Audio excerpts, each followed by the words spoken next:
Faut jamais avoir honte d'imiter le bon exemple. Car l'humilité précède de la gloire. Jacques Limbi. Il ne faut jamais avoir honte d'imiter le bon exemple. Car l'humilité précède la gloire. Dixit Simon Lonkana, alias Longue Longue.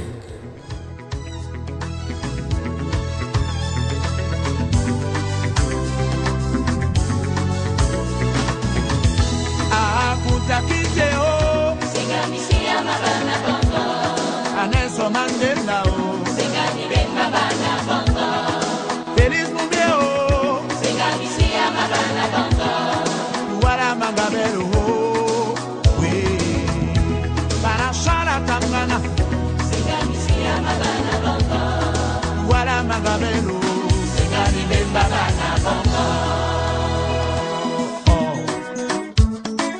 Je suis votre libérateur.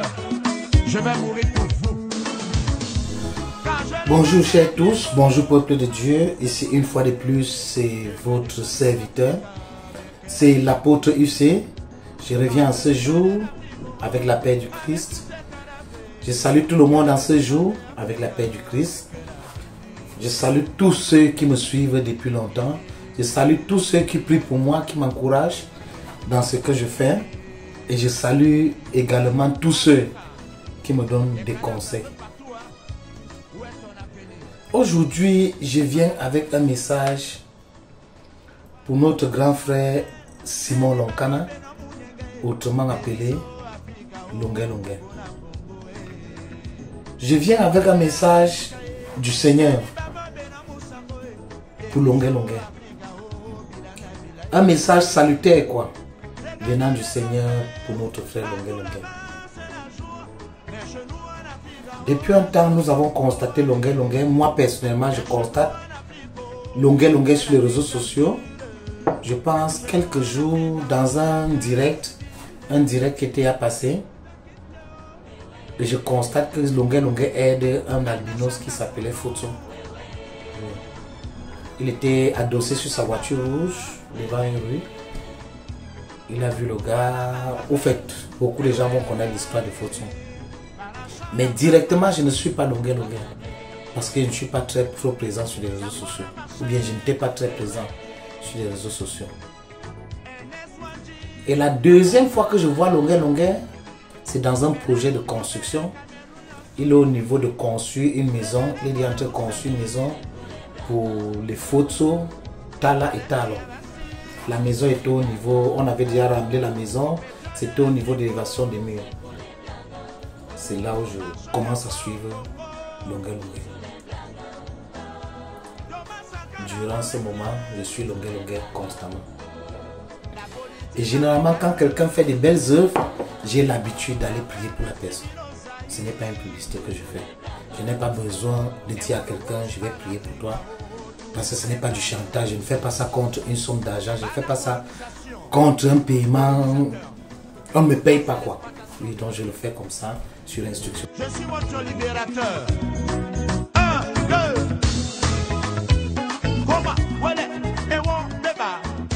L'autre jour, j'ai eu une révélation. J'ai beaucoup prié pour Longue Longue, pour le passeport diplomatique. J'ai prié pour Longue Longue parce que c'est quelqu'un, on sent, s'il en a, il va faire quelque chose. Avant de continuer, je vais vous raconter une petite histoire. Cette histoire s'est passée dans la ville de Suse à l'époque, dans les années 493 avant notre ère. La ville de Suse, c'était comme la capitale politique de l'Empire perse. Vivait cette jeune dame avec son grand cousin ou son oncle comme d'autres appellent. C'était Esther, une juive, avec son oncle Mardoché, qui était comme le gardien de la cour. Le gardien était à l'entrée de la cour du roi. Lorsque l'épouse du roi a déshonoré son mari, il a fallu qu'on trouve une nouvelle reine. Donc il fallait qu'on prenne toutes les jeunes filles de cette ville. Pas des juives, hein? Oui, parce que les Juifs étaient en captivité. On les avait libérés. D'autres sont rentrés, construit le temple. Certains sont restés. Comme on dit, des diasporas. Certains sont restés. Donc Esther était parmi celles qui sont restées. Y compris son oncle Mardochée. Mais eux, ils travaillaient dans la cour du roi. Le roi Assyrus. Lorsque le roi a posé cet ordre pour qu'on lui cherche une épouse, parmi les petites filles, donc on a choisi certaines petites filles, parmi lesquelles Esther était. Je m'excuse pour mon français. Ce qui est important, c'est la faveur que Esther a eue auprès du roi. Personne ne savait qu'Esther était juive. Puisque on savait qu'Esther était juive, on devait la tuer. La tuer à la manière la plus cruelle. Mais elle a pris son courage, elle a fait cela. Et avec la bénédiction de Dieu, le coup a réussi. Le fait que Esther est allée au palais, c'était une mesure divine. Pour pouvoir être la voix des sans-voix. Pour pouvoir être celle qui va démanteler le complot de Haman. Parce que Haman complotait contre les Juifs. Haman, c'était un homme élevé, il était au palais, il était premier ministre, il était conseiller du roi. Oui. Et je peux dire, pour occuper ces postes, il fallait quelqu'un qui avait la vision, qui peut voir l'avenir. Haman avait comploté contre les Juifs, parce qu'il fallait qu'on extermine les Juifs. Mais Dieu l'a fait comme il a pu le faire. C'est lui le Tout-Puissant. C'est lui le grand sage. C'est lui le pourvoyeur. Il a fait à ce que Esther ait la faveur du roi. Elle était la nouvelle reine. Étant au palais, Esther a sauvé les Israélites contre le complot de Haman pour exterminer les Israélites, pour éradiquer la venue du... Parce que ça c'est le complot du Messie, Jésus-Christ notre sauveur. Je viens avec cette histoire, pourquoi? Parce que Dieu m'a donné un message très fort pour Longueur. Je ne sais pas pourquoi Dieu passe le message par moi, mais je vais donner le message à Longueur. Papa, on n'avait pas les moyens pour me lever haut. Maman est décédée à me laisser tout petit. Papa n'avait pas les moyens pour m'envoyer un repos. Maman est décédée à me laisser tout petit.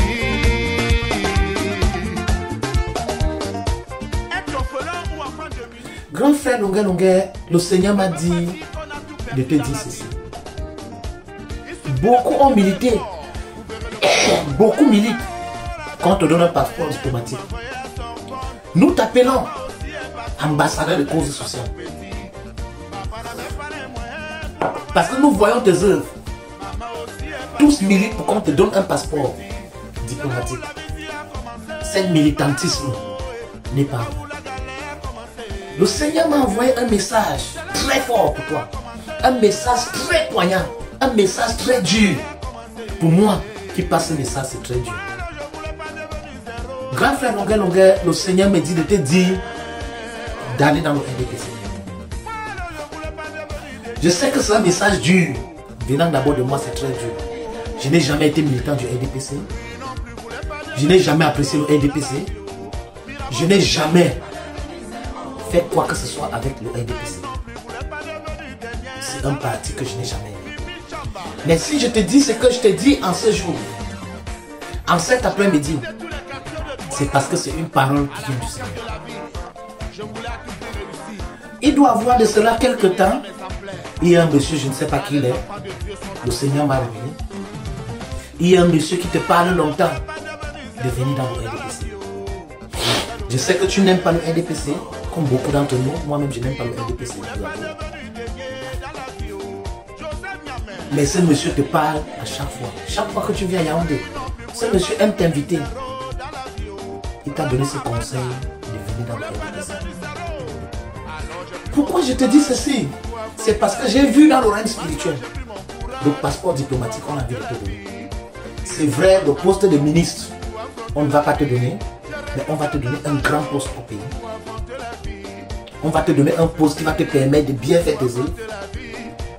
On va te donner un poste à cause de tes grandes œuvres, on va te donner un poste. Parce que tu es un homme de cœur. Parce que tu es un homme qui a la faveur de Dieu. Parce que tu es un homme qui a une grande... Qui a... On dit quoi? Une grande étoile.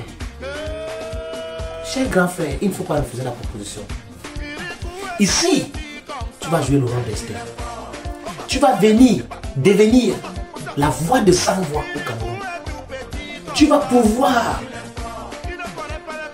déposer devant ces dirigeants les problèmes du bas peuple. Quelqu'un va me dire qu'ils connaissent. Ça, ils connaissent. Ils connaissent le problème du bas peuple. Mais s'ils n'ont pas agi, c'est parce qu'il n'y avait pas un envoyé du Seigneur là-bas dans l'environnement. Grand frère Longuet, c'est un message dur, c'est un message fort, mais c'est le message du Seigneur.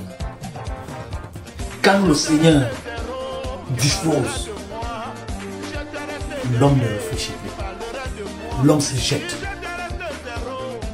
Quand le Seigneur parle, quand le Seigneur passe par son serviteur, il dit quelque chose. C'est pour une raison divine. Grand frère Longuet, je ne sais pas comment ça va se passer, mais je viens avec ce message pour te dire, pour t'encourager, pour te soutenir, pour te dire, vas-y, il faut bosser. Les gens vont dire, les gens vont parler, les gens vont tout dire, mais lorsque tu vas commencer les œuvres, les gens vont te prendre pour un exemple.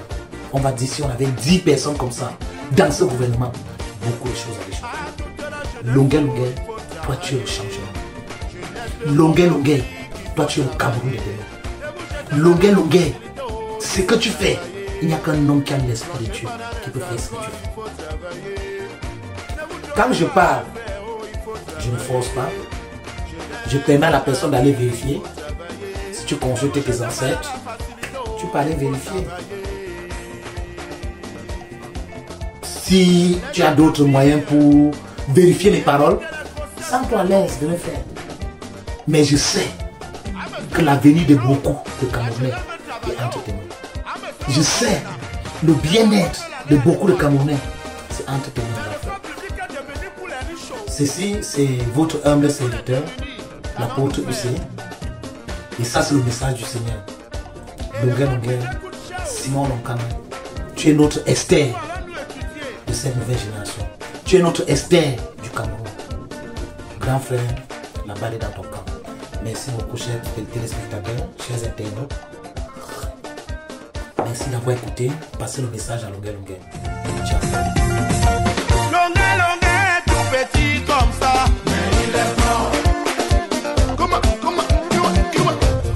Kirikou est tout petit comme ça. Mais il est fort. Il ne connaît pas les marabouts. Mais il est fort. Il a donné l'eau au village.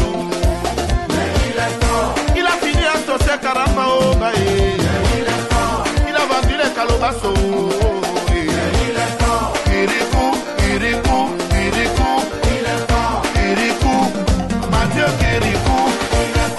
Il a donné le pouvoir au peuple.